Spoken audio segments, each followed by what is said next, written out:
आज की कहानी मेरे और मेरे ससुर जी के रिश्ते के बीच की है। मेरा नाम कामिनी है और मेरी उम्र अभी 26 साल है। मैं काफी खूबसूरत हूँ। मैंने अपनी बॉडी को पूरा फिट रखा हुआ है क्योंकि मैं रोजाना एक्सरसाइज करती हूँ। मेरी शादी को 7 साल हो चुके हैं। मेरे मम्मी पापा ने गरीबी की वजह से मेरी शादी कम उम्र में ही एक अमीर लड़के से करवा दी, लेकिन वो लड़का अक्सर बीमार रहता था। उसके हार्ट में कोई प्रॉब्लम थी। मैं अपनी शादी से ज्यादा खुश नहीं थी, पर मेरे पति मुझसे बहुत ज्यादा प्यार करते थे। अब मेरी शादी को 2 साल हो चुके थे, लेकिन अभी तक कोई भी बच्चा नहीं हुआ था। हमारे घर में मैं, मेरे पति और ससुर जी थे। हम तीनों ही बहुत प्यार से रहते थे। मेरे ससुर जी की उम्र 45 से 50 साल की होगी, लेकिन वो काफी जवान दिखते हैं क्योंकि उन्होंने अपने शरीर को पूरा फिट रखा हुआ है। फिर एक दिन मेरे पति की तबीयत ज्यादा खराब हो गई और उनकी मृत्यु हो गई। मेरे सामने मानो दुखों का पहाड़ टूट पड़ा हो। अब मैं एक विधवा हो चुकी थी। धीरे धीरे मेरे पति को गुजरे काफी समय हो गया था। अब मेरे ससुर जी और मैं दोनों ही घर में रहते थे। मैं बहुत ही उदास रहने लगी थी, लेकिन मेरे ससुर जी मुझे बहुत समझाते थे कि कामनी, अब जो होना था वो हो गया है, इतनी टेंशन मत लो, तुम भी बीमार हो जाओगी। मैं तो कहता हूँ कि तुम दोबारा से शादी कर लो, अभी तुम्हारी उम्र ही क्या है। पर साथ ही साथ वो मुझे अजीब सी नजरों से देखते थे। फिर मैं अपना घर चलाने के लिए जॉब करने लगी क्योंकि मेरे घर में अब कमाने वाला कोई नहीं बचा था। मैं दिन भर ऑफिस में रहती और शाम के 7 बजे तक घर आती। ससुर जी का बिजनेस ठीक ठाक चलता था, पैसों की कुछ खास चिंता नहीं थी। फिर भी मैं सोचती हूँ कि खाली घर पर बैठकर क्या करूंगी, इसलिए जॉब करती हूँ और थोड़ा दिल भी बहल जाता है और टाइम पास भी हो जाता है। अब मेरे पति को गए हुए बहुत दिन हो चुके थे, इसलिए मैं उनकी मृत्यु के सदमे से थोड़ा थोड़ा बाहर निकल रही थी।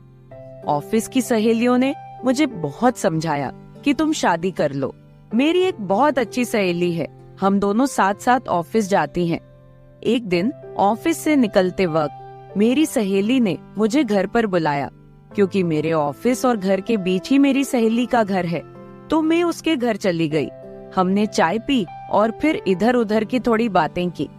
मेरी सहेली ने कहा कि क्या तुझे पता है ऑफिस में क्या चल रहा है? मैंने कहा नहीं यार, मुझे उससे क्या फर्क पड़ने वाला है, वैसे भी तो मैं ऑफिस में अपना मन बहलाने के लिए ही जाती हूँ। फिर मेरी सहेली बोली, फिर तू सुन ले, हमारे ऑफिस में सभी लोग एक दूसरे से मिलकर रहते हैं और किसी को भी कोई समस्या हो वो सभी मिलकर सुलझा लेते हैं। देखो, जो काम वाली आंटी है वह विधवा हो चुकी है, लेकिन ऑफिस के लोगों ने मिलकर उनकी शादी करवा दी है।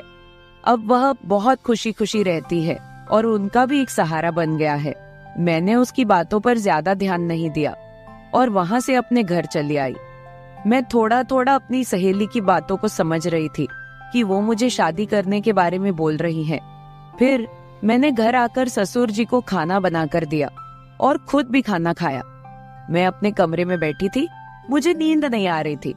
सुबह के लगभग 10 बज रहे थे। आज रविवार था, मुझे ऑफिस नहीं जाना था।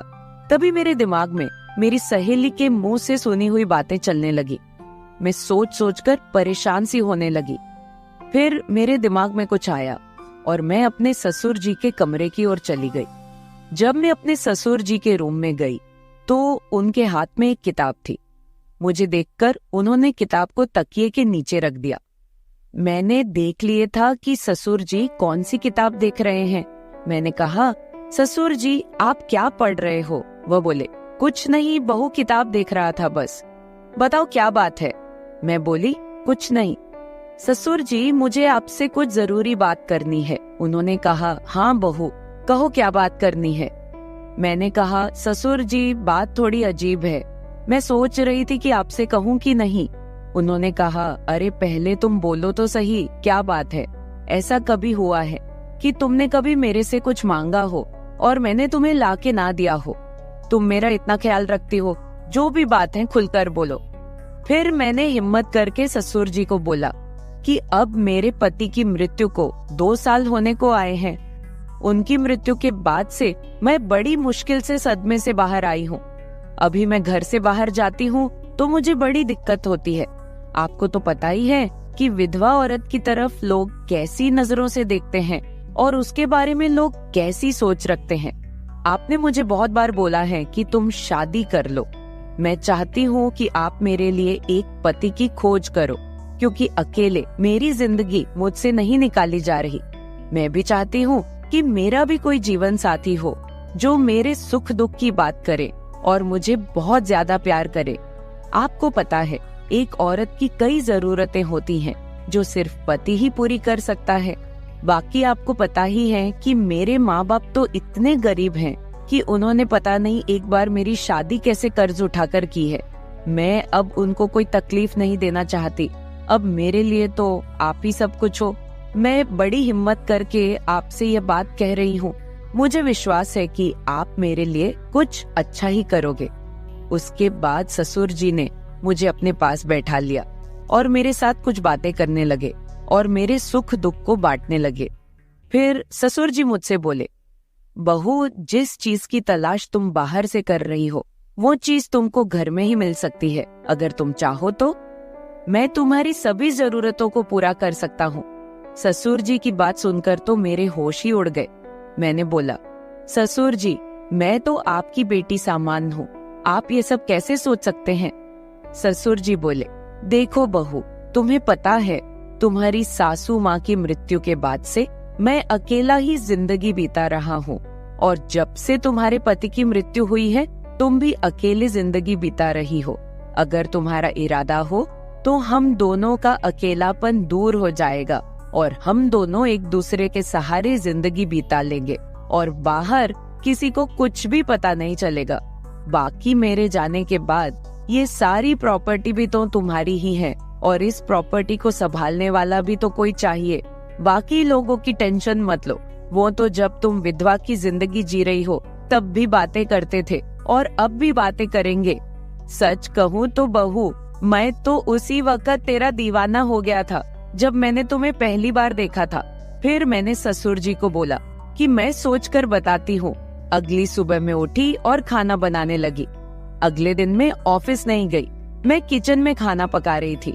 तभी ससुर जी किचन में आए और बोले, बहू, आज ऑफिस नहीं जा रही हो क्या? मैंने कहा, नहीं, आज नहीं जा रही हूँ, आज मैंने ऑफिस से छुट्टी ले ली है। आप कहीं जाने वाले थे, गए नहीं क्या? वो बोले, नहीं, आज मेरी तबीयत ठीक नहीं है। मैंने सोचा कि आज घर रहकर आराम कर लेता हूँ। कुछ देर के बाद घर में कुछ मेहमान आ गए। हम लोग मेहमानों के आदर सत्कार में लग गए। मैंने उनसे हालचाल पूछा और उन लोगों से ढेर सारी बातें की। मेहमान के रूप में मेरे चाचा और चाची जी आए हुए थे। जब मैं मेहमानों से बातें कर रही थी तभी ससुर जी बाहर घूमने चले गए। उनकी आदत है कि जब वह घर पर रहते हैं तो वह खेतों की तरफ घूमने चले जाते हैं। फिर थोड़ी देर के बाद मेरे चाचा चाची भी खाना खाकर चले गए। दोपहर के 1 बजे का समय हो चुका था। मेरे दिमाग में ससुर जी की बातें घूम रही थी। मैं सोच रही थी कि इस अकेलेपन के साथ मैं सारी जिंदगी कैसे बिताऊंगी। मैं ससुर जी के साथ रहूंगी तो हो सकता है कि हमारा कोई बच्चा भी हो जाए। और ससुर जी की बात सही है, उनके जाने के बाद उनकी सारी प्रॉपर्टी भी तो मेरी ही है। मुझे ससुर जी की बातें काफी हद तक सही लग रही थी। फिर मैंने ससुर जी को कॉल किया और बोली, ससुर जी, खाना तैयार हो गया है, आकर खाना खा लीजिए। इस पर वह बोले, मैं अभी बाहर हूँ और मुझे थोड़ा टाइम लगेगा। मैंने कहा, ठीक है, मैं जरा बाहर जा रही हूँ तो देर शाम तक वापस आऊंगी, क्योंकि मैंने मार्केट शॉपिंग करने के लिए जाना था। फिर मैं मार्केट चली गई और वहाँ से अपने लिए और ससुर जी के लिए कुछ कपड़े खरीद कर लाई। जब मैं घर पहुंची तो शाम के 7 बज चुके थे। ससुर जी अपने कमरे में सो रहे थे। मैंने ससुर जी को उठाया और वो नहाने चले गए। अब चारों तरफ शांति हो चुकी थी। शाम के 8 बज चुके थे। फिर मैं ससुर जी के पास गई और उनको वो सब बातों के लिए हाँ बोल दी जो उन्होंने मुझे कही थी। ससुर जी मेरी हाँ सुनते ही खुश हो गए। फिर मैं उनके साथ, उसके बाद तो आप समझ ही सकते हैं, जो होना था वो हो गया। मैंने ससुर जी को फिर से अपनी ख्वाहिश बताई और ससुर जी ने मेरी ख्वाहिश पूरी कर दी। हम दोनों ने 1 से 2 घंटे तक एक दूसरे से वो सब बातें की और सारा काम किया। इस तरह से हम दोनों ससुर बहू काफी खुशी खुशी पति पत्नी की तरह रहने लगे। अब मुझे किसी भी चीज की दिक्कत नहीं होती, क्योंकि अब मुझे कहीं भी जाना होता है तो मैं ससुर जी के साथ चली जाती हूँ और हम खूब एंजॉय करते हैं। कुछ दिन बीत जाने के बाद ससुर जी बोले, कामिनी, अब तुम मेरे बिजनेस के बारे में सारा कुछ समझ लो और खुद सारा बिजनेस संभाल लो। फिर मैंने जॉब छोड़कर ससुर जी का सारा बिजनेस खुद संभाल लिया। अब हम दोनों पति पत्नी के जैसे रहने लगे हैं। मैं ससुर जी की हर बात का ख्याल रखती हूँ और वो भी मेरी हर बात का ख्याल रखते हैं। कुछ देर के बाद हमारे घर बच्चा भी हो गया और हमारी जिंदगी काफी अच्छे से चल रही है, क्योंकि ससुर जी ने मेरी हर कमी को पूरा कर दिया है। हमें दुनिया की कोई परवाह नहीं है, कोई कुछ भी बोले, हम लोग अपने घर खुश हैं। तो मेरे प्यारे दोस्तों, अगर आप लोगों को मेरी ये कहानी पसंद आई हो तो चैनल को सब्सक्राइब जरूर कर ले और बेल नोटिफिकेशन ऑन कर ले। एक प्यारा सा कमेंट करके बताएं कि आपको मेरी स्टोरी कैसी लगी। कल मिलेंगे एक और वीडियो के साथ। धन्यवाद।